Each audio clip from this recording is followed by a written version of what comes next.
To start off, you're going to lay your shirt flat. You're going to begin by bunching up your shirt with the tips of your fingers.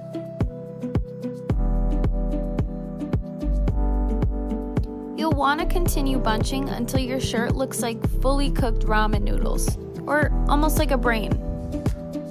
Next, you're going to put rubber bands over your folded t-shirt. We like to use 4 for extra security, making sure to tuck in all the sides. Before you touch any dye, you're going to want to apply gloves so you don't stain your hands.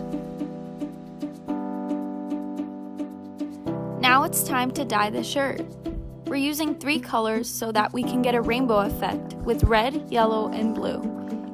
The best part about this shirt is that it doesn't have to be exact, so you can basically splatter the colors anywhere you'd like.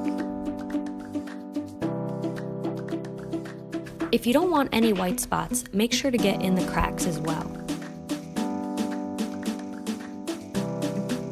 When you're done with the first side, carefully flip it over and start working on the second side.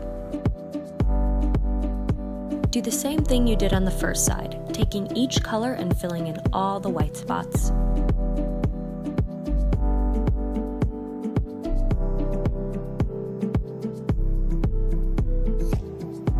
Once you're satisfied with how the colors look on the shirt, you can put it right in a plastic bag.